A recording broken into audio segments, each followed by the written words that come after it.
Hello everyone, welcome in to the MotorMotion E-Series TCR Cup Season 2, and we are here for round 3. It's an endurance round at Lake Maggiore. As you can see, we've moved over from the Americas, now over to the beautiful European Italian circuit, and we're going to have a whole bunch of fun out on track today.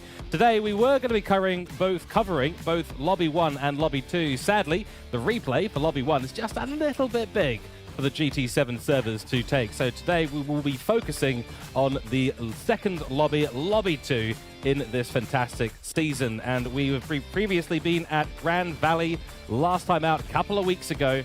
And now we're over here in the beautiful circuit of Lake Maggiore. It's the west side circuit. And we are going to be going for, 4.168 kilometers on this track, 13 corners, mandatory tires, racing hards and mediums early in the morning here for 60 minutes. The qualifying has all been completed, and we are about to go racing. Once we go through a few statistics and introduce the lovely, lovely people that I've got beside me today, and Stephanie Owen making her debut in the comms box with our pit lane reporter, Andrew Scott. Stephanie, how are you doing today?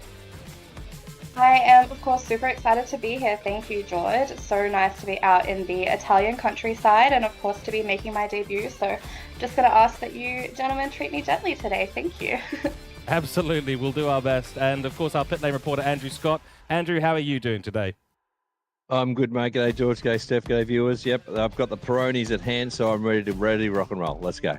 Good, and we expect to be delivered a few of those after the race as well. Me and Steph will be cracking open a bottle as well, not during the race because we've got a job to do first, and that's to bring you all the live action from out on circuit at this wonderful, wonderful circuit. We've got some good racing ahead. Of course, the series here has got a different format in Season 2. We've got 5 different cars available for the grid. We've got, of course, one Drivers' Championship for all the drivers and one team's title. There's been a bit of a switch up in terms of the format. Lobby 1 and Lobby 2 are not there based on the divisions or how fast they drive. The divisions and the drivers will be switched up between every single race, with 2 teams being switched over in the final round of the season. Speaking of the rest of the season, it is round 3 today. Round 4, we'll be heading out to Monza, staying in Italy. Then we're going to St. Croix in France. Then the legendary Bathurst for round 6. And finally, for round 7 of this beautiful season, it will be the Tokyo South counterclockwise circuit.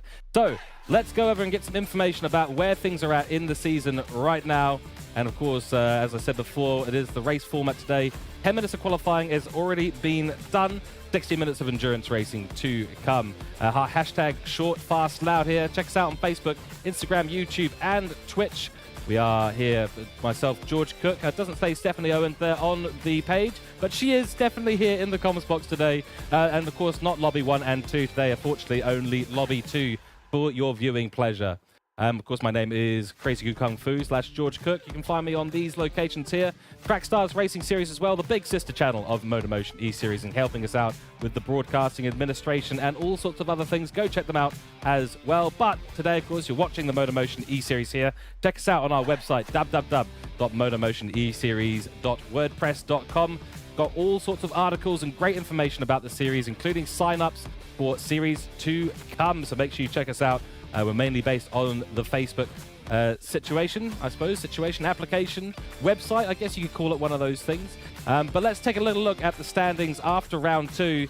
Me, Cougar Driver Development, on 132 points, with Andrew Scott, who's in our pit lane at the moment, with Mick Hill taking things away at the moment, a 15-point lead over CP Motorsport, Dan Wood and Kevin Cooper doing a fantastic job for the Victoria-based team. Hoon Corp Esports, a new entry as well, 110 points for them, being followed by Road Sick Racing. Mad Turtle, Colin Racing Team, Whiplash Motorsport, Juiced, a Gridline and Boosted Racing Team rounding out your top 10 at the moment. So that's where things stand right now in the team's title standing. And of course, we are going to take you through Lobby 1. We'll take you through the current situation there, the round results from round 2. We'll take you through a grid walk. Unfortunately, we don't have the replay to show you, but we will also show you the results of the race. Let's head over there now. So at Grand Valley Highway last round, Dan Wood and Peter McKenzie had a great little race. The fastest lap going to Dan Wood, and we had Monica Camilleri taking the 3rd spot there. This is how things shaped out for the round 3 qualifying for Lobby 1. We'll take you quickly through these results and then show you the race result. Andrew Scott took out pole position with a great couple of laps in there. Lewis Atkinson taking the second spot for Corp Esports. Shane Taylor in third position, and Matthew Johnson finally making a return to the top 4 grid positions there for Juiced Motorsport. A good qualifying for these 4, and Andrew Scott was leading us away in this race. Moving over down onto the second row of the grid, although I do believe we just had a little bit of a glitch in our replay. There we go. Campbell took out the 5th position there, followed by Robert Foster. Unusual to see him down in 6th position. Griffin there, Tony Griffin in P7, and Mick Hill for Me Cougar Driver Development Team in P8. Another unusual contender for this part of the grid, but nonetheless, a good result for most of these here. Robert Foster and Mick Hill usually a little bit further up the grid, so we'll see if they're able to do anything in terms of the race here. 60 minutes is a long time. Then we've got Jeff Bruin back on the grid at P9. He qualified. P10 for Hassel 1 Racing. Hasseldine in P10. Hatton in P11. And Glenn Mead took out the P12 spot on the grid. And again, Jeff Bruin, good to see him back on the grid. He's been busy moving house, and he's managed to get that all done, luckily. Very ironically, a hassling thing to do. So having Hasseldine right behind him on the grid, I'm sure, was a bit of a hassle. Ricky Rick took out the 13th spot there, followed by Ethan Simmons in P14. And then we had D. Chucky, who's a replacement driver for Hassel 1 Motorsports, replacing Naki Nax this week in Lobby 1. And finally, it's Troy Britnell rounding out our 16-driver grid. So as I said before, unfortunately, we cannot bring you the coverage of the Lobby 1 because unfortunately, the 211 megabyte replay was just a little bit too big to upload. But here is your race results overall, and maybe we'll get Andrew Scott to very briefly talk us through how the race went. But Andrew Scott took out the top spot there, bagging himself 47 points, but missing out on that fastest lap. Robert Foster, a great position move from P8, qualifying all the way up to P2 for Mad Turtle Racing. Matthew Johnson up 1 spot from the starting grid to P3, taking out the 3rd position on the podium. Lewis Atkinson fell, unfortunately, a little bit and ended up in 4th position there. Scotty Taylor there in P5 for Gridline Racing. Mick Hill for Me Cougar Driver Development in P6. Campbell in P7, Griffin P8. Campbell, by the way, took out the fastest lap of the race, so well done there. The Corp Esports driver doing very well. And then Jeff Bruin in P9 and Glenn Mead in P10 for Mad Turtle Racing. That's your top 10 in the Lobby 1 results. And we'll throw it over to Andrew Scott. How was the race, mate? How did it go? Yeah, it was a pretty clean race. The one thing I will say is that there was a few different strategies at play because the mediums and the hards are mandatory here. So there's always that option to do 1 lap on the hards and then dump them, or you can do a longer stint on the hards. So I think there's everything from a 2-stop race up to a 3 or even 4-stop race with some people that got cop damage. So there'll be a lot going on for this Lobby 2 race that we're going to commentate, and I'll try to keep you guys up to date with the strategies and how they're playing out. That is much appreciated. So that is your coverage of Lobby 1 this time out. Unfortunately, not able to bring you the full coverage of the race, which we're very gutted about, but we'll try and rectify that for the next time we have an endurance race. So I think it's time for us to jump over to the main event today, and that is going to be Lobby 2. And so out at Grand Valley Highway for round 2, these were the results. Mick Hill and Campbell there, having a very enjoyable race to witness. Robert Foster, Lewis Atkinson taking out P3 and P4 in the race. There were some very interesting strategies happening last time out at Grand Valley Highway, and as Andrew Scott has just told us, this is going to be no different here at round 3. So over to our grid walk, and let's see how these teams and drivers lined up on the grid that we're about to witness. Matt Pacheco there took out the top spot. A very solid drive through qualifying and able to take pole position. Dylan Eisen there in P2 on the top part of the grid. But starting in P2, it might be quite a favorable place to start. We'll see. It will be the outside line into turn 1, so it might not be the best place, but it'll rapidly turn into the inside for turn 2. We'll see if that works out for him. Monica Camilleri, she was able to get a great spot here, showing that she's got speed in that car, and able to take out that spot. Then we have, of course, Jeremy Crow there in P4, Kane Patton in P5, Mitch Collin in P6, Ben Churchill doing very well to put himself up onto the top of the grid in P7. And we've got PJ Mack here, Peter McKenzie, who's done also very well to put himself up into P8. 8 on the grid. So it's all looking pretty interesting at the top there. Lots of teams going to be in it at the start of this race, a real mix. But the Colin Racing team doing particularly well in P1 and P4. Shane Attard takes out P9, and a big thanks to PJ Mack and Shane Attard for sharing their replays today. It is much appreciated. Williamson will be racing as well. He's qualified P10 on the grid, and then Smith in P11, followed by Richard Robinson, I should say, Robbo Robinson in P12. A solid little result down here. I expect to see some battles from down the back of the grid today, and these 4 will be mostly involved in that. Then we've got Kentwell in P13, and rounding out the grid today, it is Harrison P14. A couple of people not able to show up, unfortunately, for this race at Lake Maggiore. News from the pit lane. Oh, news from the pit lane. Please do tell. Yeah, we've got Dan Wood just joining the grid now. He apparently forgot to set his alarm, and being on Queensland time as well, he's obviously missed quali, but he has just shown up in time apparently, and he will be joining at the rear of the grid. Okay, thank goodness for that, because I was expecting to see him do a DNF there, which would have been very unfortunate for his championship hopes. He's been a real standout, has Dan Wood. So good news. Thank you for the update there, Andrew Scott. Before we get completely started, let's have some predictions from around the grid. What are we thinking today, Steph? Honestly, I'm really excited to see Monica Camilleri drive again. But as far as today, I'm honestly not too sure. Could be anyone's game, I think, because it's such a long race. Lots of opportunities there. I think you're absolutely right on that. So I think it is now time to move over to the official grid start. Let's go out on track. The cars are ready to go.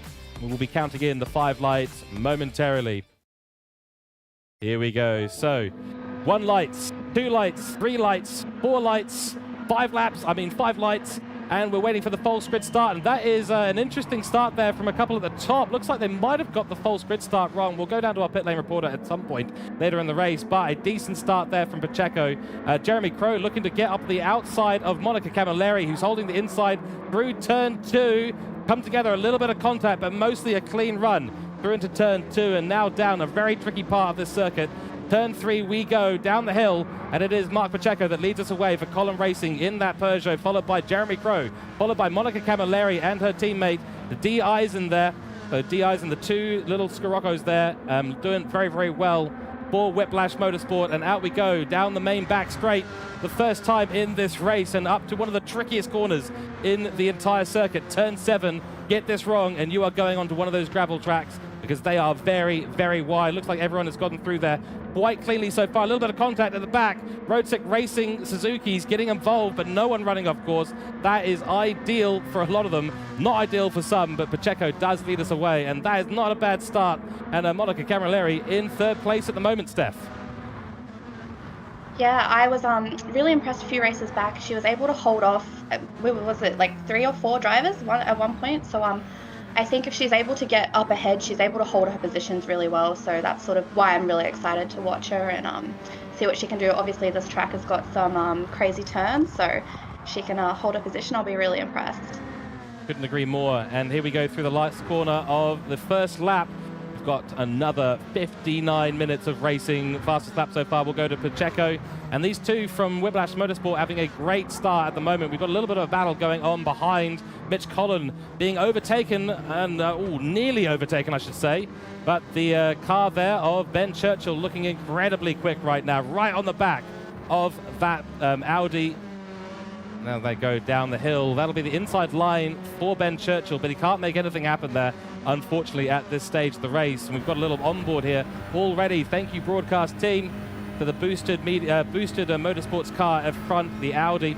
Looking pretty strong at the moment. What can Roadsick Racing do this race? They are fighting for, I believe, 4th or 5th place in the championship as it stands. That is a nice little move. In we go. That's a little bit too much curb there, I think, for Ben Churchill, but he does, in fact, make it work. So well done to him. And here's Kane Patton as well. Not a bad start here, I think, overall. Yeah, PJ Mack's in the pits on lap 1, so he's obviously dumped the hards, and he's on a 3-stop strategy, I'd say. Interestingly, Dan Wood, who started on the hards, he's up to 13th place. He's making inroads into this field already, and he's on the hard tyre. So crazy driving from Dan Wood at this stage. Dan Wood, we know to be very, very quick. He's basically been winning every race that he's been a part of so far this season. So it'll be interesting to see how he can do. Obviously, with the hard tyres being on, he's got the pace. Here's a little battle. Someone in the pit. That is Robbo Robinson. That was close. That's a penalty. You were in the pit lane. Did he avoid that, or did he just cross the line? God, he's nearly hit me. My God, he's that's going to be a penalty, I think, for crossing the pit entry lane there. A very, very late dive into the pits there from, I think it was Pacheco, was it? I think it might have been Robbo Robinson. Robinson, yeah, that's right. So that was scary. Yeah, that was a bit terrifying. It looks like he might have got a little bit caught up in the action and just had to make a beeline for it. But yeah, executing the strategy with some enthusiasm there, I think. Nearly took out our lovely pit lane reporter, who's had a bit of a Kobe Brown moment in the pits. Yeah, I didn't spill the property. That's the main thing. Okay, that's good. Yeah, as long as you didn't spill the beer, then we're fine. That's all good. Crikey. Kids makes a move into Big Banky, so he's overtaken Dan Wood there for 11th place. Very good move there. So Shane Attard making some moves in his Peugeot, and the Suzuki of CP Motorsports there, driven by Dan Wood, trying to make up as much time as possible here in this race. And Steph, I mean, you know, there's a big difference between the hard tyres and the medium tyres. What are your thoughts here on, do you start on the hard tyres? Do you start on the medium tyres? Do you run long? Do you try and run short and have the pace at the start of this race? I mean, I think dumping the hards at the start is probably a good strategy.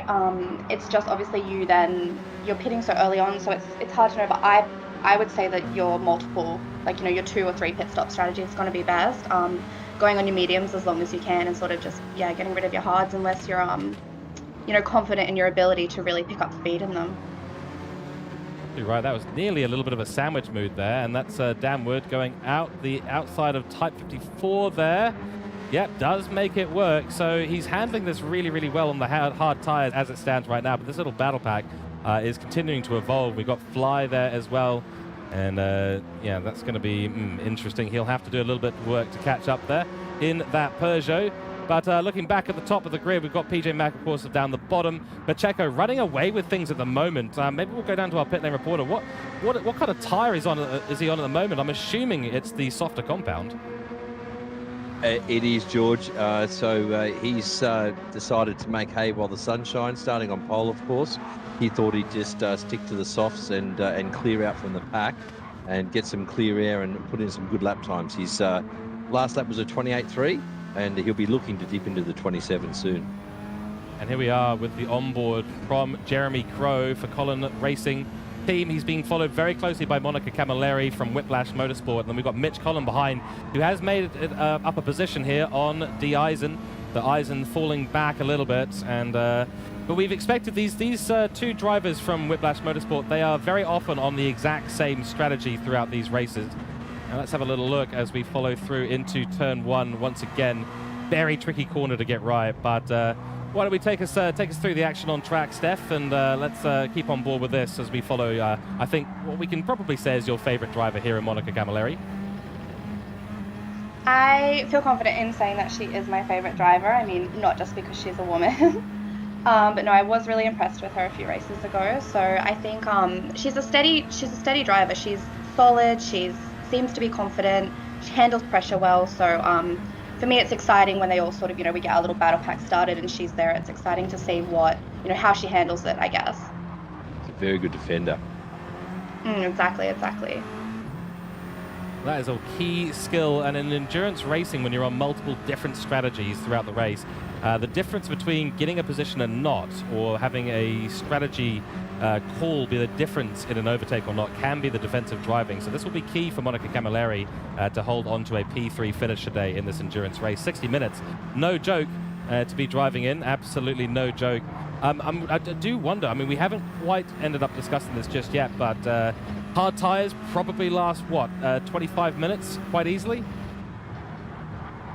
Yeah, I think so, George. I think there's multiple strategies at play today, but very few drivers in this lobby have elected to do the 1 lap on hard. So everyone looks to be going long on hards, or at least multiple laps on hards before they hit in and grab either the soft or the medium. So it'll be very interesting to see the strategies play out. And just a little side note on tyre choice, Birdman here is holding the pack up, and he's actually on a softer compound than the cars behind him. So the Whiplash guys are doing really, really well to keep up with Birdman here. That's excellent. I mean, it is not necessarily the most important thing to keep about the heat and the tyres, but it definitely takes a bit of an impact. I wonder if Jeremy Crow's just not able to get those tyres into a decent temperature here, or maybe has scrubbed a little bit more off of those mediums than he maybe should have at the start of this race. Has made up a couple of places, and yeah, but you know, it's quite easy to do that. But you're right, Monica Camilleri on the hard tyres behind a medium running Peugeot. It maybe comes down to something around the cars, possibly. Slightly longer wheelbase here for the Peugeot versus the shorter wheelbase of the Scirocco might be it, but sometimes it's just purely down to the number of mistakes and little errors you can make. Lake Maggiore is a very technical little circuit here, and unfortunately that does mean that small mistakes equal big issues. Turn 7, Ando, I'm sure you've had your fair share of issues down there because the gravel track is wider than the road. Yes, it beckons every time you enter it there, but the trick there is to cut the absolute living daylights out of the apex and take as much apex as you want on good old Big Banky there, because there is no track limit penalty to be had there. Exactly right. The real penalty is when you run wide into the gravel. If you miss that exit, I've seen it a number of times. We saw it at the GT World Series as well, and cars that got run a little bit wide onto the gravel, the car decides to do a pirouette and goes into the barrier on the other side of the road. Big damage will be picked up. You've got to be very careful in that area. By the way, we have Nick Potasso in chat. Welcome into chat, everyone, by the way. His flight to Italy got cancelled, so he couldn't make the commentary booth. It's very unfortunate. So, Nick, yeah, we did hear that. You will miss out on these lovely beers. I don't know why we're drinking Peronis in it. I mean, is that an Italian brand or is that a Spanish brand? I'm not even sure. It's Italian, mate. It is an Italian brand? There was a reason why I chose Peronis up at Dan Murphy's this morning. Good call there, and of course they don't sell Spanish beer in Italy. Maybe they do, maybe an alternative supermarket. Nick also saying he's made it early to Mount Panorama for Bathurst for a very special race event. Good luck to the TCR drivers and have fun. Thank you, Nick, for tuning in today. It is much appreciated. And yes, those Peronis are pretty nice at the end of the day. Lots of nice things about the Italians and what they do with food. That was a very wide line there for Jeremy Crow. And unfortunately, that might have just dirtied up those tyres. Not something you want to be doing during the race at all. Yeah, his front left is struggling already. And the car behind, which is a Super VT Monaco, is actually doing better on fuel than him as well. So it's a double whammy here. These Whiplash guys are looking to be in prime position. Yeah, absolutely. Jeremy Crow taking the alternative line. There down the hill through turn 3, 4, 5, 6. So he has spent a lot of time rubbing those tyres into the wrong surface. Really want to be keeping them on the bitumen, otherwise the car is going to be, starting to do things that you don't want it to do, such as the braking zones changing very quickly, and finding yourself with very little grip. Yeah, it's interesting. It's only been a few small errors in that driving, but it could be enough to cost him his place if he does, have to pit out of strategy because of the damage that he's doing. So it'll be interesting to just watch that and see how he copes with it, I guess. And of course, being under pressure as well. No easy thing, especially when you know you need to be faster on those medium tyres. Sometimes it does cause you, as a driver, to start pushing the tyres just a little bit too much. And that can be a very quick runaway effect, especially if you're using more fuel too. So he won't, of course, know that Monica Camilleri is behind him doing incredibly well. But he'll know that she's there. Let's just put it that way. He'll know that she's there. Matthew joins in the chat. Welcome in, saying Italian Peronis hit different. Ooh, I like that. And Nick Potasso saying Nonna isn't happy with him. Ooh dear. Okay, well, some issues to sort out there. But nonetheless, back to the on-track action. Through turn 1 we go on lap 9. Plenty of stuff happening out on track. There's two sort of main battle packs opening at the moment, Steph. We've sort of got a battle pack from Jeremy Crow and Monica Camilleri. We've got Mitch Collin leading away, Dee Eisen and Kane Patton there. With the different strategies here, I think we'll probably see some action in terms of the pit stops, other than what we saw on lap 1, in about 8 or 9 minutes. But do take us through a lap as we head in towards turn 7. We're going to go on board with Monica Camilleri. So we can still see, I mean, they're keeping a safe distance from one another, so she's not, you know, riding him, I guess. So just playing it safe, I think, and then I think that strategy is going to pay off when he, you know, inevitably will need to pit before she does. I mean, that's my guess anyway. We do have Pachenko. He's still far out in front, and he has also taken fastest lap as well, I was noticing. So he seems pretty safe, and these two here, I think, will be battling it out for second and third. Yeah, 128.333. That's another wide line there from Jeremy Crow, still struggling, and that is Pacheco now into the pits. So our pit lane reporter, Andrew, he's just seen the Colin Sport Peugeot go through. What's the situation there? Yeah, he's gotten 9 laps out of the softs, which is a par score, I think. An optimal strategy might see him trying to eke out another lap or two out of those softs. So it'll be interesting to see if this strategy that he's on pays dividends. But driver on the move is Dan Wood, guys. He's up to 7th, and the hards that he's on have now crossed over with the medium. So he is gobbling up medium runners in front of him, left, right, and centre. He's up to P7 now, is Dan. So he's starting to really do well. It almost makes more sense then in that case to stay on the hards earlier on. I suppose that's why we didn't see too many decide on the strategy to bin them at lap 1 as we usually would expect, and then go on the medium tyres. How long is the pit lane stop here, Andrew? I don't expect it to be particularly long compared to other tracks. No, it's one of those medium ones. I think it's about 18-second mark. So you definitely can make that extra pit stop and do the 1 lap on hards and do 2 soft stints. That can actually work around here. And one driver that's tried that is PJ Mack. He's now sitting in 13th right now with plenty of fuel and a fairly fresh set of mediums. So it'll be good to see how his strategy plays out as well.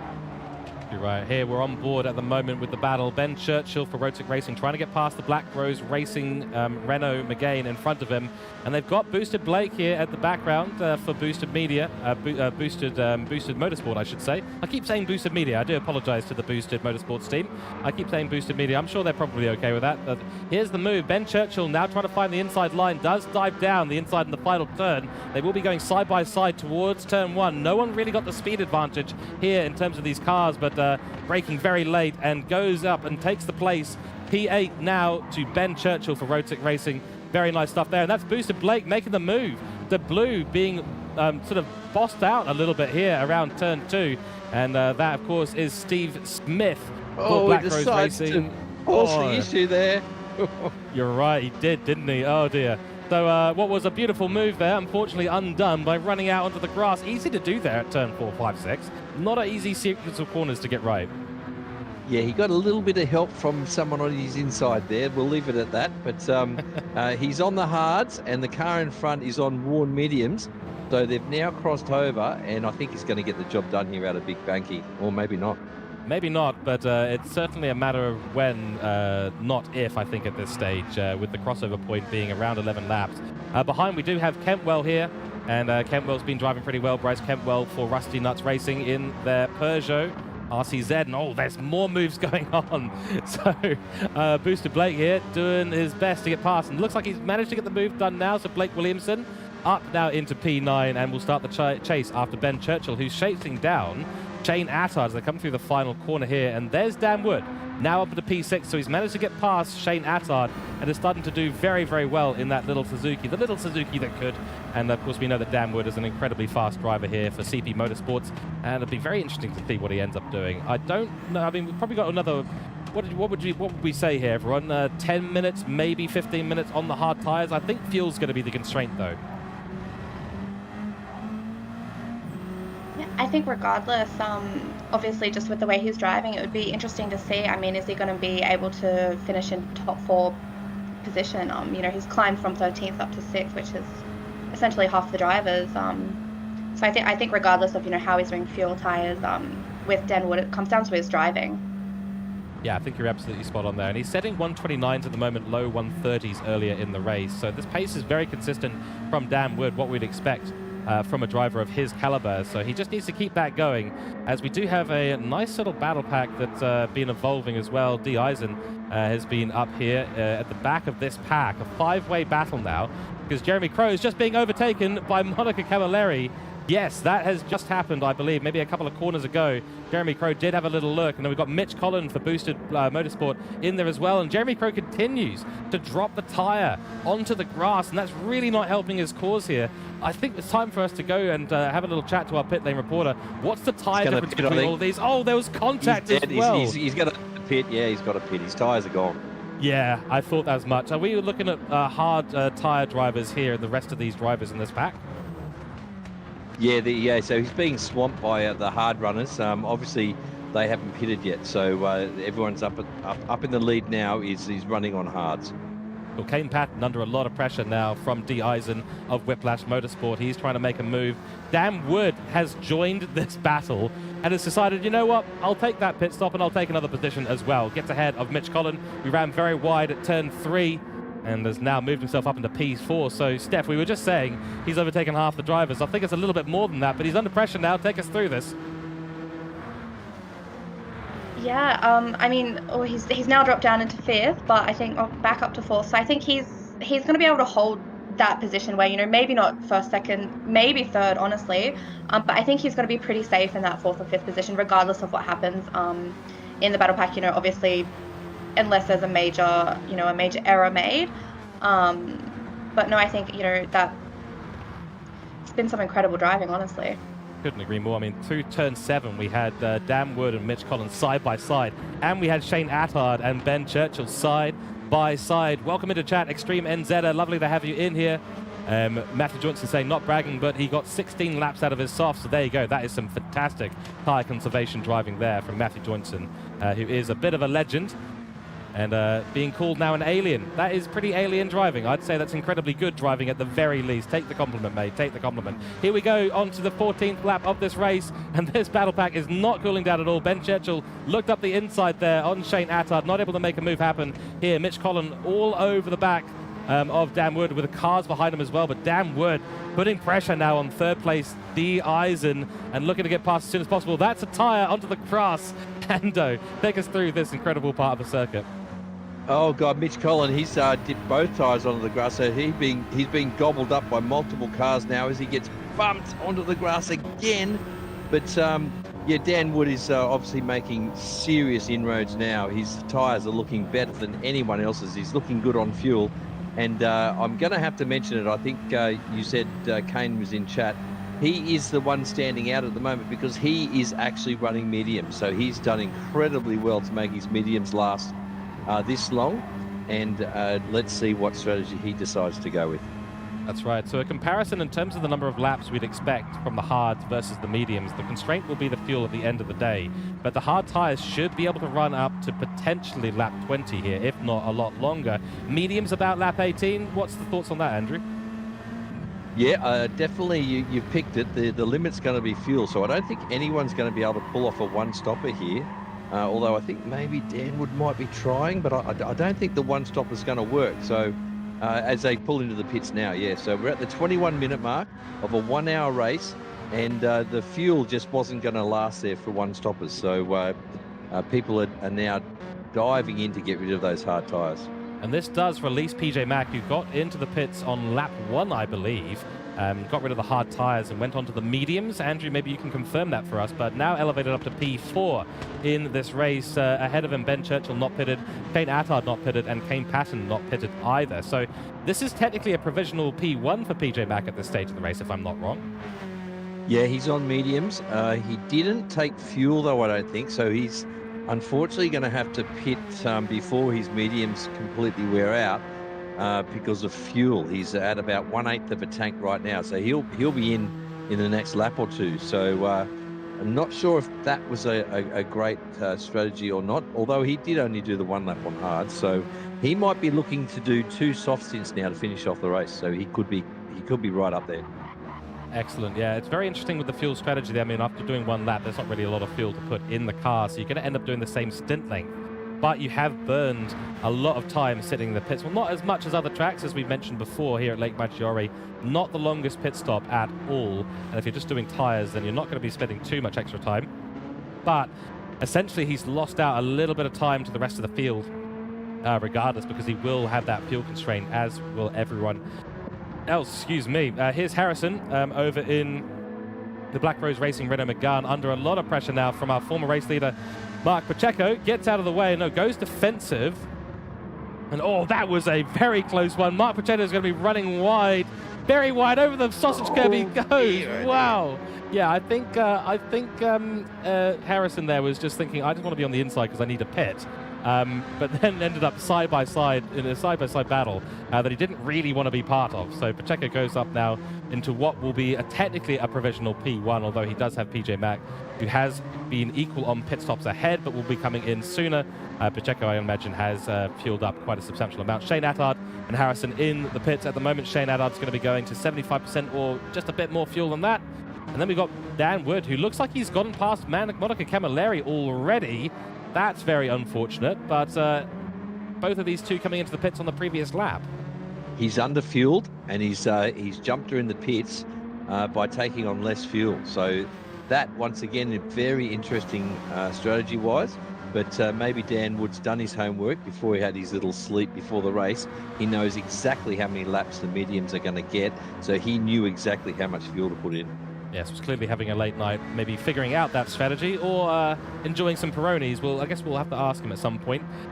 He's jumped into a combox in a different league a couple of times, so maybe we'll have some interviews later on in this season. Kane Patton into the pits, so is Ben Churchill. Ben Churchill's been running on the soft tyres. Was he another that came in early? I don't think he was. I think that's Neon's second stop. Yes, so that would make a bit more sense. Otherwise, he has done what Matthew Joynton has said he's done. 16 laps on the soft tyres will be very, very difficult to manage, especially with all the action that he's been involved in. We're on board at the moment with Dee Eisen and Jeremy Crow. Jeremy Crow's just managed to get past, so will Jeremy Crow be able to have a little bit of a cleaner run this time and put fewer tyres onto the gravel? He's looking pretty slidey at the moment, and as I say it, commentators curse Steph, and there we go, first one of the day. Yeah, I think you jinxed that for him, but I think regardless of any team's strategy, because of the technical difficulty of this course, if you're putting your tire off here and there and here and there again, you're causing damage, and you're probably going to have to pit out of strategy, which could be a major problem. So I think when you do see these battle packs forming, everyone's trying to have some nice clean driving and take the corners safely, but it's just not working out for everybody, and they're putting tires out everywhere. Yeah, exactly, and yeah, that'll usually end up reducing the amount of grip that you've got out on track, and then you find yourself sliding around a little bit more. That wears out the tires even more. Then suddenly your strategy is completely all over the place, right? Yeah, exactly. It's definitely a cause for panic. So it'll be interesting to know, who stuck to their strategy regardless of what was happening, and if anybody did have to, add in some pit stops. And interesting as well, I called the early dumping of the hards as a good strategy, but I'm not sure that it's paying off, this far into the race. So it's interesting to see what strategies are shaping up to be useful. Yeah, that's right. We will see later in the race, of course. If you dump your hard tires early, it doesn't mean that you get to run. That is a move there from Shane Attard. Wow. Sorry, that's not Shane Attard. That's Boosted Blake there. So that is Blake Williamson with a huge send and turn 12. A really nice move. Gets it done really, really well on Kane Patton. And Patton will have to deal with the fact that he's now in P9. But the two cars there in the background from Blake Williamson looking pretty solid at the moment. We've got Ben Churchill now in the pits. He's moved on to the hard tyres. No, I think he's just switched to the hard tyres and then come in immediately again. Maybe Andrew from pit lane can give us a little update on what's been going on with Ben Churchill. I think he might be putting on the softs because his teammate PJ Mack, as Steph said, did the one lap on hards, and it's don't count him out yet. PJ Mack's in 10th, and he's running soft to the end of the race. And I think Ben Churchill also has just come back out on softs. Yeah, I think that's right. Okay, so some very interesting strategy calls being made from around the grid. We'll have to see how these work out later in the race. We are 27 minutes through, now on lap 18 of this race. Well, certainly Ben Churchill is. Pacheco might be already on to lap 19. Now being chased down by Harrison behind for Black Rose Racing, with Robbo Robinson currently rounding out our grid for Rusty Nut Racing. Pacheco, though, he is off in a different league right now. He's on a different planet, Steph. Yeah, he is just cruising. You know, he can obviously afford to be taking his time on these corners and getting it all absolutely right. He's not, you know, not got any pressure from behind, so he's just focusing on what he's doing. But interesting enough, we have actually Dan Wood is in second position, so he's managed to pass the entire race essentially. Yeah, he's gone from last on the grid after sleeping in and possibly being on the Peronis on the night before to all the way at the top of the grid in P2 and now setting 28 consistently out there. That's about 3.3 of a second his last 2 laps away from the current fastest lap set by Pacheco. But as you can see, he's just coming onto the back straight now, an 800-meter back straight. Turn 7 is just where Pacheco has gone through, so there is a rather large distance there for Dan Wood to make up. And of course, we haven't accounted for the fact that there's going to be other people on different strategies coming back into that slot, slotting in between those 2 drivers. Although, that said, we do have Monica Camilleri here. So I do wonder what's kind of happened at the end of the day here, because we do know that Pacheco went out and made a brilliant start to this race, really put the gap in there. Jeremy Crow fighting to hold on to his spot and probably slowing down Monica Camilleri. Maybe we can go to our pit lane reporter for some analysis here. Is Pacheco just fast? Is he on the right strategy, the wrong strategy? Is it going to work out from at the end of this race? Or is it Monica Camilleri who's been bottled a little bit by the cork that is Jeremy Crow earlier in this race? Yeah, I think she might have been hindered a bit by Crow there, because Pacheco, although he's on the hards now and he's leaking 1.5 seconds a lap to Dan Wood, by the way, at the moment. But he is enjoying still quite a comfortable lead.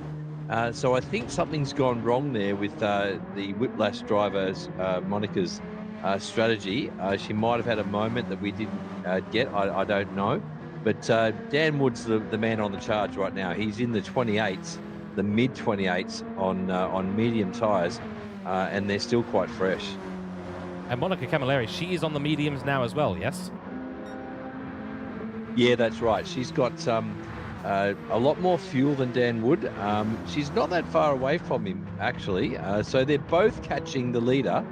So this is going to get spicy, guys. Certainly. Well, very much looking forward to seeing how things turn out in the latter half of this race. We have just crossed half race distance here in round 3 of the TCR Cup Season 2. This is Lobby 2 you're watching here at the MotorMotion E-Series paddock. So I hope everyone in chat is having a good time today. Do let us know in chat if you've got any questions for us, and we will get back to you promptly. But welcome in to all our viewers from around the world. Hope you're enjoying yourselves here at Lake Maggiore for our 60-minute endurance race. I think one of 2 in this season, if I'm not mistaken. We will see. I think, is it Bathurst that's the other endurance round? Maybe someone can correct me in chat on that, but at the moment 60 minutes here at Lake Maggiore, and a very interesting circuit. I think this is a real track, isn't it? A few shrugs from around the commentary box, from myself included. I'm actually not too sure. I'll have to double check that. I think I looked this up at one point in a previous race, and I was surprised at the result. But this is coming from a person that thought Kyoto Driving Park was a fictional place. Turns out that's actually quite real. So I'm often to get my facts wrong on that, unfortunately. Turns out At the moment, we'll say it is. We'll say it is. We'll just say it is. Yeah, I think that's a good call there. Yeah. So a non-fictional place here at Lake Maggiore. Beautiful scenery around, of course, and not a bad day as well. A little bit cloudy out there.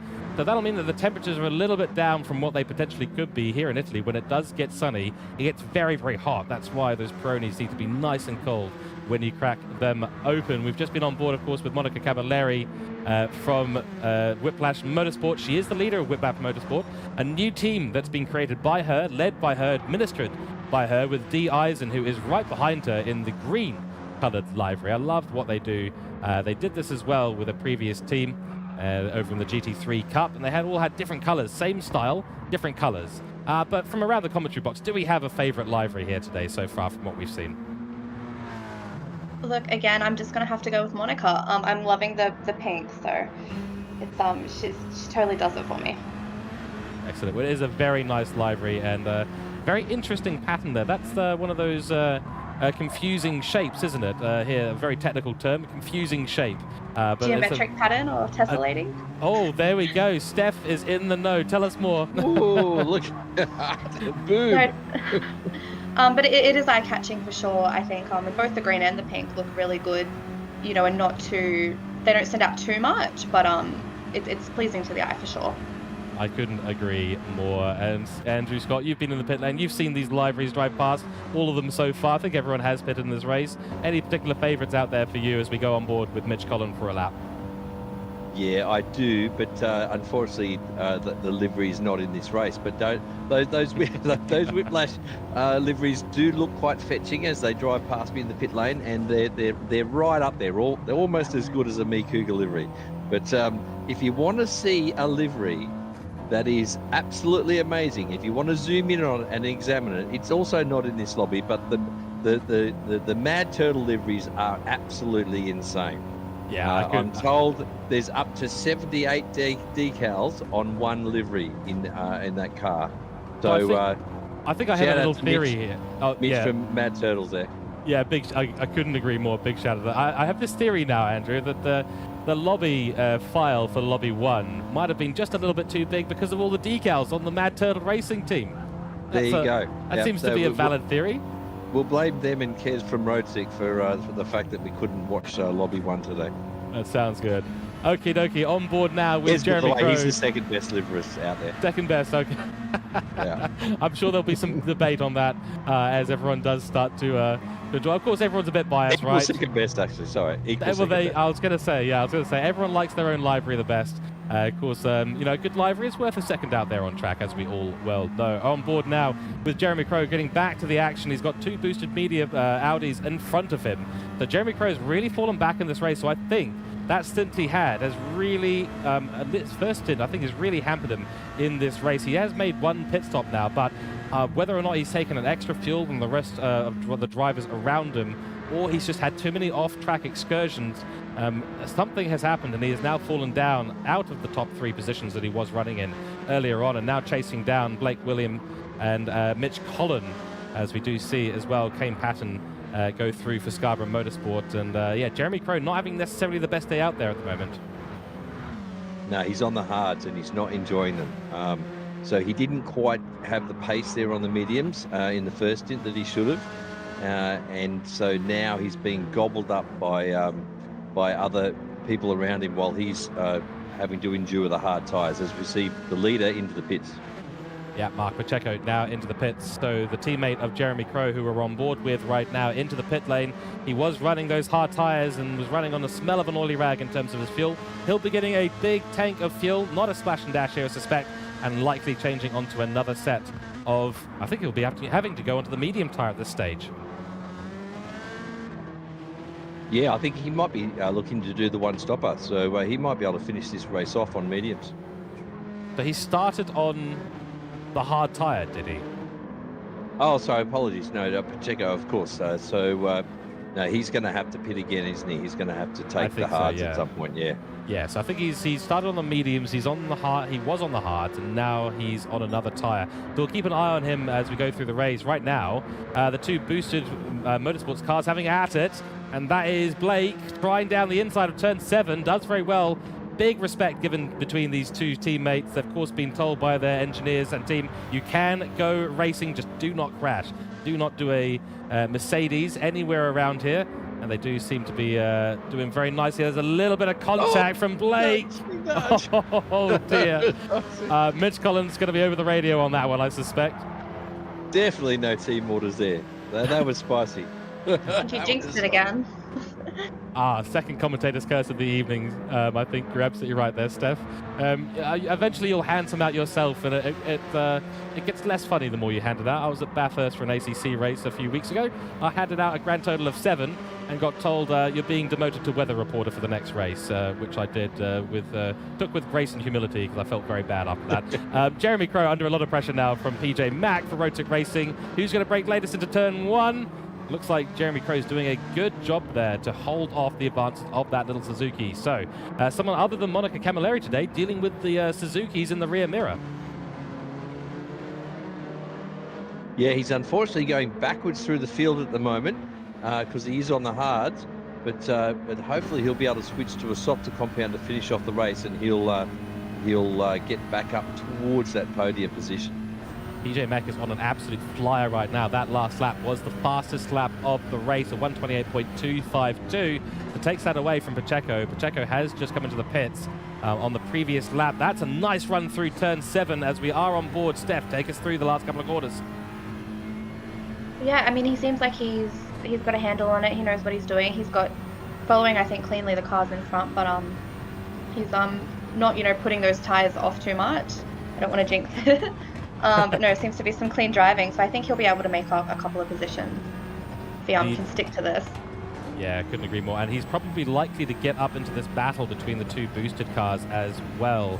Probably pretty soon, I think, right? It does look like he's gaining on them, so I think a couple more corners. He's definitely getting closer. So I think two more corners maybe. He's going to be definitely up in there and potentially overtaking them. Just sort of depends how they decide to play it, if they're going to be defensive and work as a team to keep him back, or, you know, let him through. We'll see. He's got fresher tyres, softer tyres, and more fuel. He is on a charge. He is on a charge. Yes, I don't think these Audis have really got a chance. Definitely a question of when, not if, for these two ahead. But as Steph said, you know, there could well be a bit of team play here. These two cars can keep that Road 6 Suzuki at bay. That'll really help. Now there's contact through turn 5. Oh, that was a close moment. I wish we had the replay cameras so we could do that in slow-mo, because that was a Code Brown moment there for both Mitch Collin and PJ Mack. PJ Mack, for his race right now, he absolutely has to get past these two Audis this lap. I think he'll be able to do it as soon as there is sort of an error or a misjudgment. Like we were saying, you know, he's obviously got fast tyres. He's going to be able to get up and through there, or just wait him out as well if they do have to pit eventually, and then he can just get ahead and hopefully keep ahead. Looks like the Audis have got some really good run through and out of the corners, despite having a tyre disadvantage. PJ Mack trying every kind of switcheroo, the new, the old, the side, the top, the down, every switcheroo possible to try and find a way past. But yeah, Mitch Collin and Blake are doing an incredibly good job right now to hold off Road 6 Racing and keep themselves in 4th and 5th position overall. A very nice battle evolving between these three. As we did say, it's probably inevitable that PJ Mack will end up getting ahead, and then it'll be a matter of figuring out the strategies. As Jeremy Crow comes into the pits, he's done with those hard tires at long last. He's going to fill up on fuel, and these two teammates, they're defending against Road 6 by battling themselves. Not quite sure how that works out, Andrew. Wow, that is not going to work out, actually. One of them's just lost out, absolutely, but the PJ Mack's soft tyres have now crossed over with the medium, so his tyres were fresher a lap ago, but they're now worse. That is the difference in tyre wear between softs and mediums, but at the moment, he's still definitely got the pace and the fuel. He should be able to clear these two guys. Yeah, I think that's absolutely right. And that looks like, Mitch Collin was thinking up the inside, the Road 6 Racing Suzuki. Yeah, he had to give him a little bit of space there, so didn't get the optimal line there, did PJ Mack. But yeah, Mitch Collin trying absolutely everything. He's trying to get back the position and put himself back in the position of Minister of Defence on behalf of Booster Blake Williamson. And there's another little move up the inside strike. PJ Mack is putting his car in every mirror, and he's done it. He's put it upside there, side by side now, through into turn 12. He got the move done. He'll have the outside line into the final quarter, but that's not necessarily the ideal place to go. No, not ideal. How's this going to pan out? Round the outside he goes through the last corner. And he's got his opponent goes into the pit, so that makes sense. Okay, so that was a bit of a mute battle there. We got excited over a little bit of nothing, but yeah, the space was given there by Blake Williamson. We were thinking very respectful driving. No, he was aiming for the pit lane, so he's absolutely decided, nope, time to get in. Medium tyres not serving us well at this stage, but as Andrew was saying, those soft tyres now crossing over into the medium, so I was expecting if Blake Williamson stayed in that battle, I was expecting PJ Mack to be pushed back into the realms of getting an overtaken, I should say, by Mitch Collin. Sadly, that has not happened. So now it's going to be on Mitch Collin to see if he can do anything to fight back against PJ Mack. Looking around the grid and just giving you a little update, Monica Camilleri is currently in the lead of this race, provisionally though, because she does need to do another pit stop. And Pacheco, who was leading this race, now down to the P8, but that is also provisional as well. Things will sort themselves out as we get more pit stops around the grid. D. Eisen for Whiplash Motorsport. So the Whiplash Motorsport team at the moment, P1, P2, provisionally on both. Then we've got this battle that was evolving between PJ Mack, Mitch Collin, Kane Patton here for Scarborough Motorsport, Juice Motorsport, I should say. And then we've got Shane Attard following along with him. Let me just figure that out, because I think I might have just called those teams wrong. So let me go and get that absolutely spot on and correct. Monica Camilleri into the pits. What do we think about that, Steph? I think she's doing incredibly well. So, you know, this will be her last pit stop, I assume. And so then hopefully she can just come out, do that excellent driving that I've been seeing this series, and yeah, take one of those top positions. Stay on board with her and see if she can come out in front of Dan Wood, who's just coming through the last corner now on fresh softs and a full tank of juice, and I think he's good till the end. Definitely, I think that'll be an interesting battle to see if she can come out ahead or if she's behind and following. He's ahead, I think. Oh, he is. But only just, and she will have a bit of an advantage, at least in the first couple of laps, but this is very interesting now. That was close. Dan Wood inherits the net lead of the race, I think, right there. Yes, I think he does. I mean, Pacheco might be going to the end as well, but he's on much older tyres and probably less fuel than the two behind him. He doesn't have the fuel. I don't think he's going to make it on fuel. Oh, wow. So this is huge, because Mark Pacheco has been leading us the entire race, but the strategy call from Dan Wood and Monica Camilleri means that they're the ones who are going to be fighting for the P1 spot, not Pacheco. Yeah, I think Dan Wood's net leader right now, but I can't believe how close that was between himself and Camilleri. They've both got soft tyres, a similar amount of fuel, and they've got about 11 laps to go now in this race. So this is no holes barred. This is game on right now. Certainly is. This is going to be absolutely fascinating. We are now 3/4 of the way through this race, coming up to 15 minutes remaining. At the moment, we've got Kane Patton and Shane Attard both coming into the pits for Scarborough Motorsport. I was right in calling that in their Peugeot RCZ. Both of them into the pits on the same strategy, running the hards at the end. They will drop down behind these three. PJ Mack now at the lead. But give us an update from the pit lane, Andrew, on PJ Mack. Has he got another pit stop to do, I suspect? Yeah, he does. He's still relevant, though. Like, he's got a fair bit of tyre left on his softs, and he's done both required tyres. So he'll pit again now in the next lap or two, grab some fresh softs and enough fuel to get till the end. So this is going to be a three-way battle, I think. I think you're right, because he is quite a lot ahead of Pacheco on track. So he might be able to get out in the middle of this battle. Pacheco, we're on board with his rear wing as it stands right now. That's Dan Wood off in the distance for CP Motorsports, followed by Monica Camilleri for Whiplash. We've got a couple of comments in chat as well from Matthew Johnson saying Whiplash in a very good spot for team points. Great run from the both of them. Couldn't agree more, because they're currently running 4th and 5th in this race. So it will just depend on whether Monica can keep a P3 position and try and stay ahead of PJ Mack, who will be pitting probably in the next 5 minutes or so. He's in now. PJ Mack is in the pits. So we have got to keep a very close eye on the position of this battle from the rear wing of Mark Pacheco and see where PJ Mack is going to end up. They're coming through turn 12 now, out into the final corner, turn 13. But PJ Mack is still getting his tyres changed, not putting fuel on board just yet. Where is he in the pits? He's just coming in now. I think he's going to be behind these three. Yeah, he might be in trouble here as the leaders, the now leaders, go across the start-finish line. So he will be on fresh softs, though. So let's see if he can rejoin them. Let's see indeed. Oh, that's CP Motorsports' Dan Wood making a move up the inside there. Oh, making contact into turn 3. That's Dan Wood. He's managed to make the move happen. There's a lot of contact between these two.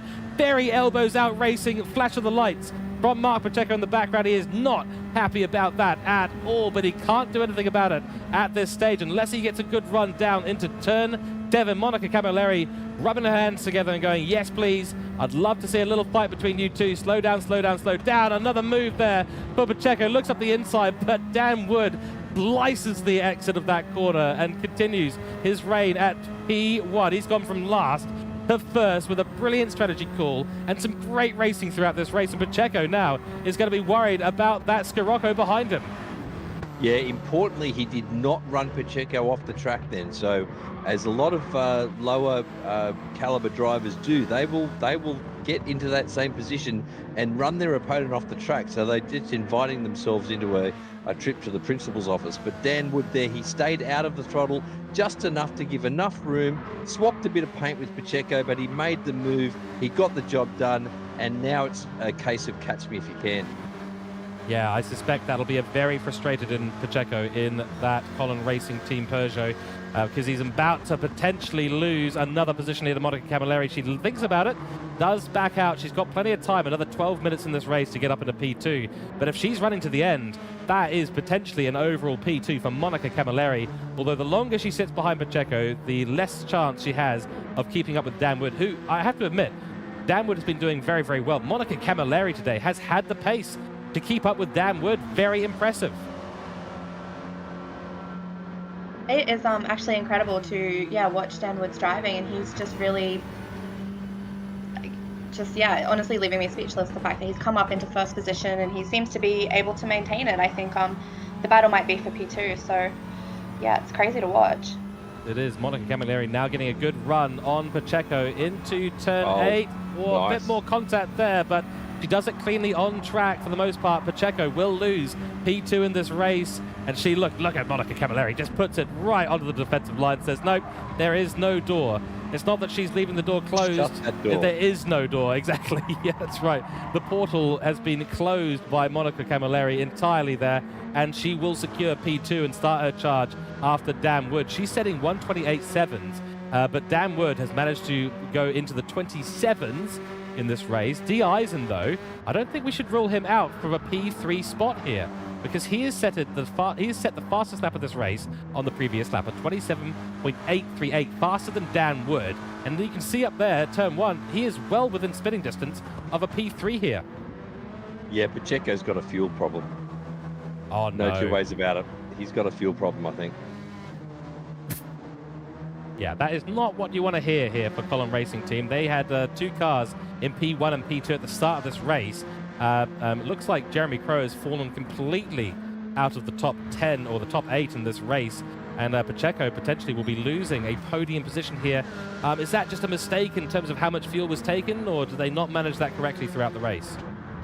Yeah, I don't know. I think it's just a strategy call. I will say this, that if they need to, the Mi Cougar supercomputers are available to give them some advice on on optimal strategy for the next round. Excellent. Looking round the grid at the moment, we've got Mitch Collin now ahead of Blake Williamson for the Boosted Media team. Both of them going at it in their Audis, fighting out for P6 and P7. Kane Pat Payton, though, for Scarborough Motorsport, starting to hook onto the back of these two in his Peugeot RCZ. The little three-way battle evolving here. Behind them is Shane Attard, and there's Jeremy Crow, still in the top 10, but only just at this stage of the race. Nighttime is starting to approach at this circuit, and we now have under 10 minutes remaining in this race. Harrison and Ben Churchill going for it. That's another person who we've seen an unfortunate result from today, is Ben Churchill. He's down there in P12 now. Yeah, he's carrying damage, unfortunately, so he's had a whoopsie, and obviously that's going to ruin your strategy any day of the week. So unlucky for him, unlucky for him. That's right. P13 here currently with Steve Smith for Black Rose Racing, followed by Fly here. That is Bryce Kentwell for Rusty Nuts Racing, and the second Rusty Nut Racing car here of Robbo Robinson.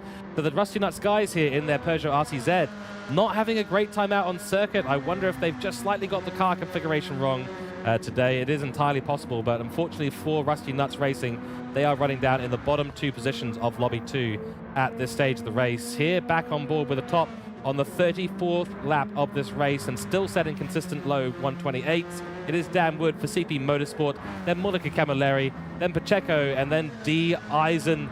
Eisen is closing that gap up rapidly to Pacheco, Steph. Yeah, he does seem to be gaining on him, so it'll be interesting to see if they're going to fight it out for that 3rd position. Do go on board now with D. Eisen, also known as D-Bomb by his PSN name.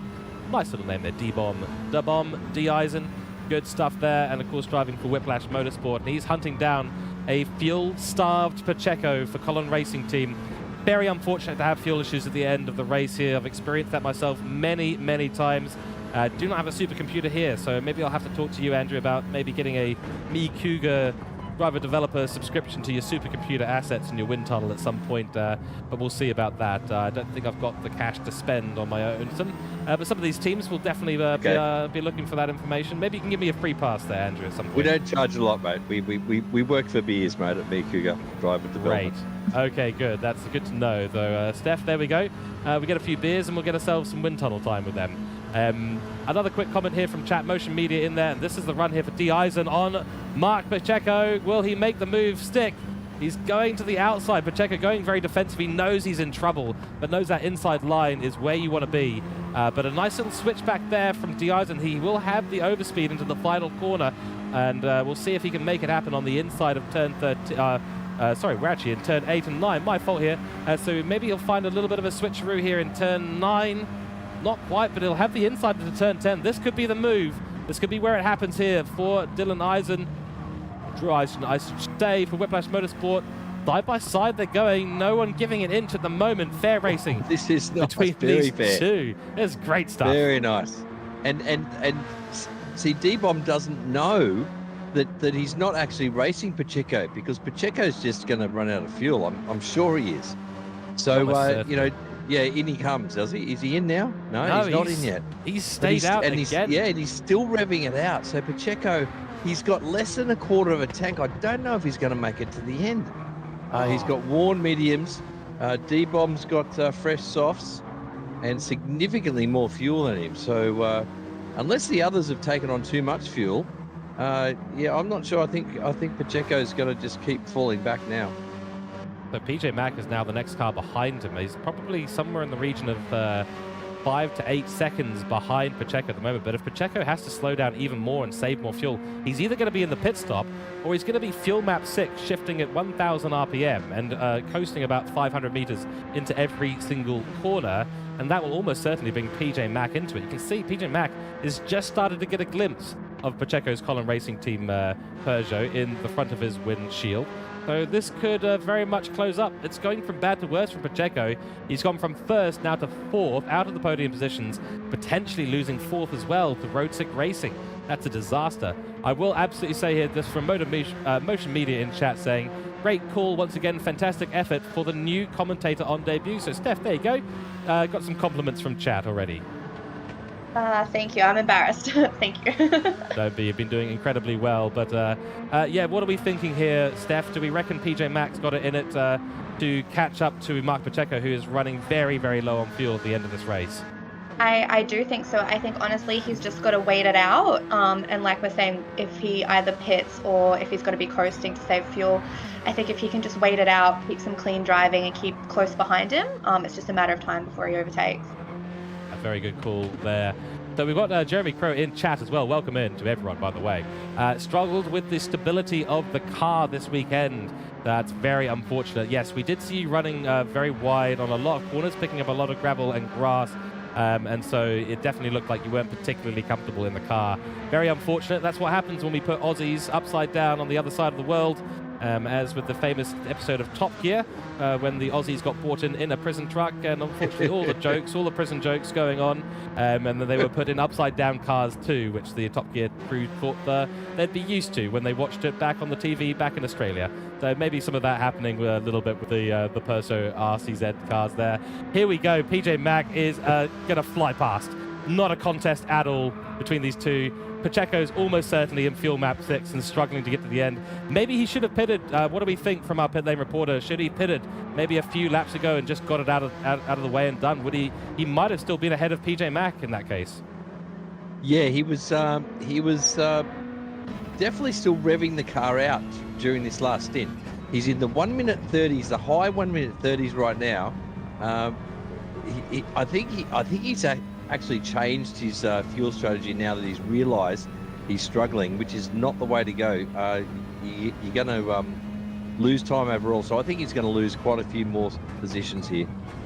The next car back in the grid is Mitch Collin for Boosted Media Racing, who has got Kane Patton, who has also gone past of Blake Williamson. So a little bit of a switcheroo happening here. So Kane Patton pattern for Scarborough Motorsport has moved up into P7 in this race and now hunting down Mitch Collin, who's in P6. They're quite a ways behind Pacheco, though. Couple of corners, 3 quarters, probably about 10 or 12 seconds on track between these two. But Yeah, if it gets worse for Pacheco, Might have to pit. Yeah, I mean, if he pits, you're absolutely right. If he pits, He's just on a 33.7. He's still on a 33.7. There's another 3 minutes left in this race. If you're doing 3 more laps, losing easily 3 or 4 seconds a lap, whether you pit or not, you're going to be behind the 3 behind you. Yeah, I think he's stuck between a rock and a hard place here. I think he's going to lose another 2, maybe 3 positions. Yeah, I think the right strategy call probably was to come into the pits a few laps ago, pull off that Band-Aid and get the splash and dash done. You don't have to change tyres, just drop a bit of fuel in there so that at the very least you can run a bit faster on track. Overall, I mean, his pace was easily in the 29s. Then he dropped over a second and a half. He's on board medium, so he really could have put on some fresh softs. They could have indeed. Yeah. I mean, I'm trying to add it up now. So he's done, since lap 31, he's been in the mid 130s. So that's losing a second and a half per lap for easily 6 laps. That's going to be about 10 seconds, plus the 3-second lap he's just done on lap 39 and 30. That's upwards of 15 seconds, Ando. That's easily enough for a pit stop, I would say. Yeah, so this is a classic case of having to change your strategy mid-race or mid-stint. That is definitely not the way to go. You need to come into these races like full of knowledge, full of the info required in order to make a stint and a strategy work. When you have to change it up like this, you're leaking oil big time, and it's not optimal at all. Certainly is. And of course, we do expect the Collin Racing team to have done their homework. But yeah, nonetheless, sometimes changing on the fly can be a very tricky thing to do if you've slightly mixed up the strategy or haven't got it quite right for the scenario at hand. But when you go into a race like this that has a very short pit lane, you can afford to make those pit stops and not lose too much on-track position. As we go through the field, got Shane Attard here in P9. Jeremy Crow here in P10. There's been a little bit of a battle happening as well. Here's Steve Smith. We've got at the back of the battle, Rusty Nuts Racing, Fly, now making some moves. So Bryce Kentwell making the move on Harrison, who's down in P13. Ben Churchill now in this battle as well. I get the feeling that Ben Churchill might have pitted again there. We'll wait and see from Pit Lane Report if that is the case. But Robert Robinson as well. So a nice little 4-way battle evolving towards the end of this race. The other battles on the pack as well. This is going to get interesting as well. We're on the final lap now. Monica Camilleri is actually now under pressure from her teammate in D. Eisen. Pacheco's come across the line, so actually he will seal P5 here. We've run out of time on the race, so P5 to Pacheco. He won't be under pressure, but look how close it was to Mitch Collin. There is seconds in that. That gap more than halved at the end of this race. So wow, you got to get out of jail free card right there. Yeah, agreed. By the race ending on lap 40 for him. Yeah, that is super lucky. Dan Wood here is only just coming through into turn 10. So there was only a few laps in it. If the timer had not clicked over and we'd had 41 laps, I think Pacheco would have found himself in P9 in this race, which would have been an absolute disaster. But hats off here. He's coming around turn 12 now, the 27 car of Dan Wood for CP Motorsports. Done it again in the lobby races here at the TCR Cup. He has proven that he is a formidable racer on track, despite sleeping in a little bit early this morning, missing out on qualifying. Goes from last to first position, and Dan Wood comes across the line for an amazing, sensational drive here at Lake Maggiore. Over 41 laps, 60 minutes for CP Motorsports. He'll be absolutely stoked, but you know who else is going to be stoked here? Monica Camilleri and D-Eyes and Whiplash Motorsport. What a race from these two on the grid. Stunning work from them all. Absolutely brilliant race. And here are your final results for Lobby 2. Absolutely stunning. Dan Wood not taking the fastest lap, but 45 points for him. Monica Camilleri and D. Eisen. Absolutely stunning stuff. Steph, please take us through P4 to P10 here. So in P4 we had P. Mackenzie and Pacheco in P5. P6 was it Mitch Collin? Indeed. Boosted Racing.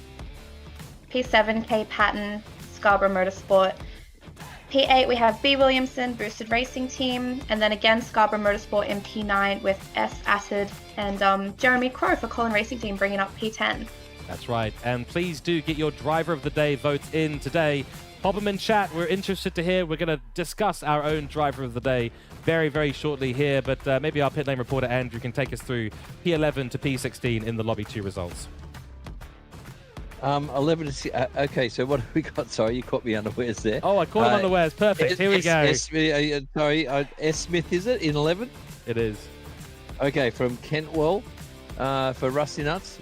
Harrison, Black Rose, Churchill from Trak Racing. Unfortunately, he copped damage and had to finish off almost a full stint, I think it was, with front aero and front suspension. So that's never good. Then from Robinson for Rusty Nuts, and then rounding it out was with a DNS, Kevin Cooper. Well done. So I've put both of my co-commentators on the spot here today, and they have done me very, very proud here. So well done to you both. Extremely good stuff. We will start rounding out with the team's title and driver standings information shortly. Do let us know who your driver of the day is in chat. We've got a vote already from Matthew Johnson for Woodsy.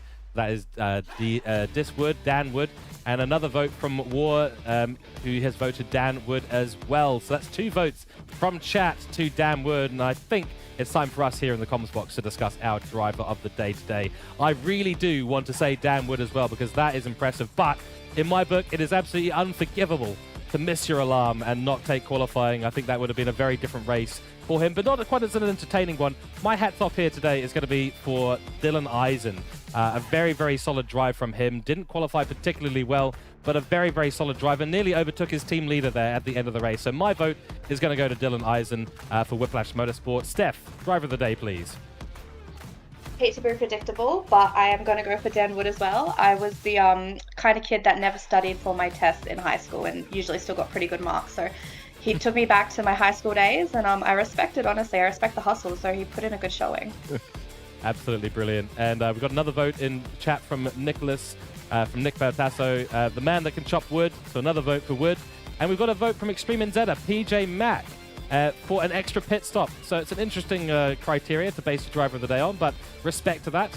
Nick is also giving it to Peter McKenzie as well. So fastest lap for him, of course, and P4 finish for PJ Mack. Andrew, your driver of the day, please. Okay, so although I will say there is a caveat here, because apparently there was a Me Cougar driver in the other lobby that beat him by 26 seconds in overall race time. But I'm going to have to give it to the last to first challenge guy, Dan Wood, Sleepy Disc Wood. I've got to give it to him. Yeah, that's a fair call. It looks like Dan Wood will take our driver of the day here today. Despite the other votes, honourable mentions for Monica Camilleri, D. Eisen and Peter McKenzie, all doing a brilliant job there. P2, 3, 4 for those drivers respectively. But Dan Wood, last to first, misses his alarm, unforgivable, but nonetheless goes last to first here in this race, 60 minutes. And what a drive from Dan Wood. He's showing that he is a contender for the top spot in the Drivers' Championship this season. And speaking of those results, we are going to jump over now to our standings here. So Dan Wood has had a brilliant season, stays in first overall for season 2, 141 points, and starting to really run away with things. Mick Hill for Me Cougar Driver Development Team, 107 points, and then Lewis Atkinson for Hoon Corp Esports on 101 points. So the top 3 separated by a fair amount, P2, P3, but we've got 3 different teams in there, which is a good, nice, refreshing thing to have in this season's standings. Monica Camilleri in P4 there, getting up the grid in the standings, now in P4 with 93 points, followed closely though by Robert Foster and Andrew Scott. So, Steph, over to you. Please take us through P7 and down. Alrighty, so P7 we've got M. Joinson for Juiced Motorsport on 83 points. And then a few points behind, P. McKenzie on P8 with Trak Racing. Position 9, D. Eisen for Whiplash Motorsport again, so at 71. And then Jeremy Crow brings up the top 10 with 67 points.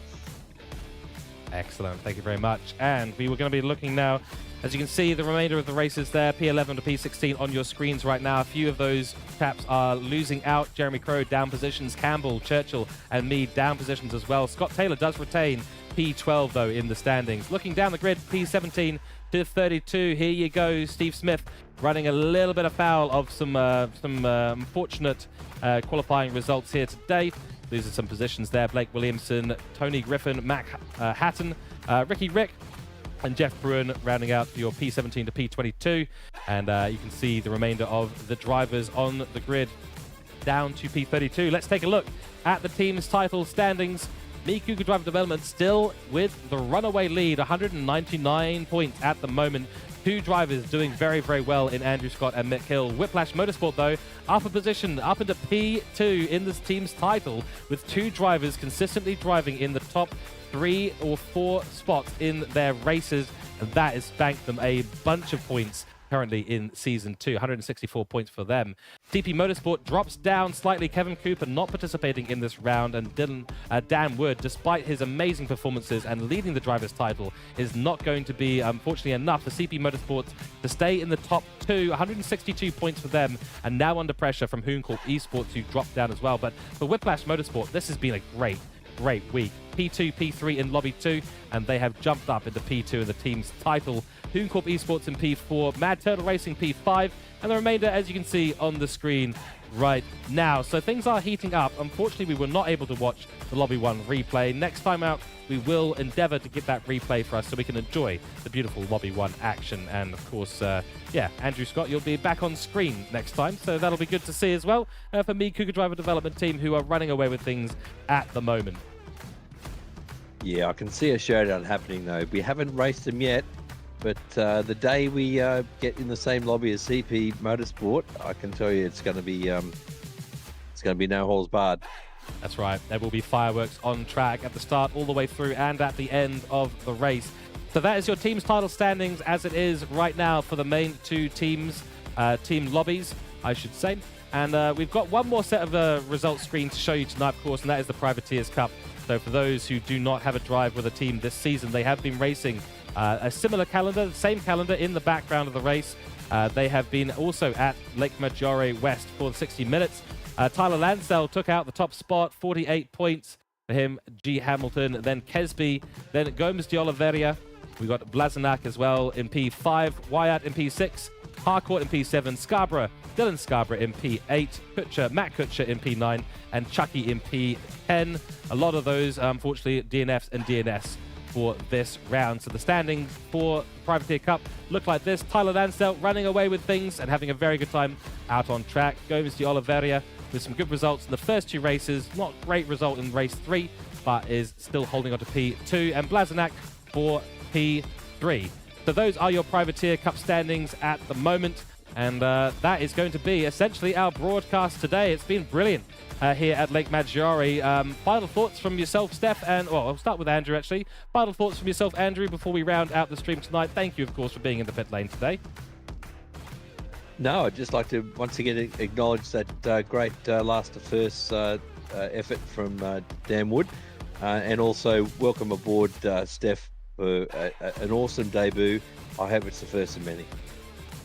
Indeed, I hope so as well. And of course, a big thank you to you, Stephanie Owen, for jumping into the comms box. What a debut. What a brilliant, excellent job you have done today. And I thank you for joining us in the comms box today. Great job. Some final thoughts from yourself before we round things out in the stream. Well, first of all, big thank you to both of you gentlemen for taking such good care of me today. But no, it was great to just see some really good driving today on what's, you know, a bit of a technical track, and obviously that longer stint, seeing some different strategies and just learning more. So no, it's been a really good day. Thank you. Excellent. Glad you have enjoyed yourself, and we look forward to inviting you back into the comms box, hopefully for the next season. Kidding. The next race, of course. So we'll round out the stream there, folks. But thank you to everyone who's been watching in chat today. We hope that you have thoroughly enjoyed yourselves. We certainly have here in the comms box, although we did have a bit of a Code Brown moment for our pit lane reporter with a couple of cars flying in at breakneck speed. But I think those Peronis are now on the way up here to the comms box. Myself and Stephanie Owen here will be enjoying those Peronis momentarily. But to all the teams and drivers and the admins of MotorMotion E-Series, congratulations, well done on another successful round. Next time we are going to round 4 at Monza, the legendary Monza, on the 24th of October. Make sure you tune in for that. That broadcast will be happening on that following Saturday, so that'll be about the 28th or so of October. Make sure you tune in for that, because that's going to be a very exciting 24-lap race, back to our regular race schedule for round 4. then please make sure you tune into that. Of course, if you are interested in joining MotorMotion E-Series, if you've been enjoying the racing out here today, take a look at www.motormotioneseries.wordpress.com for all the articles, registration forms, and getting yourself into our Facebook group, where we do manage most of the race administration and communication to our drivers and teams. But and also make sure you give us a like and subscribe if you've been enjoying. That's always appreciated. And of course, we do have to plug the YouTube channel. It's just the prerogative for us here. But nonetheless, from myself, George Cooke, Stephanie Owen, and Andrew Scott here in the comms box, a pleasure bringing you all the action out on track today. Join us for round 4 next time out. But for now, we're going to leave it there. Take care, everyone. Stay safe. Good night, good evening. Have a great weekend, and see you next time. Goodbye.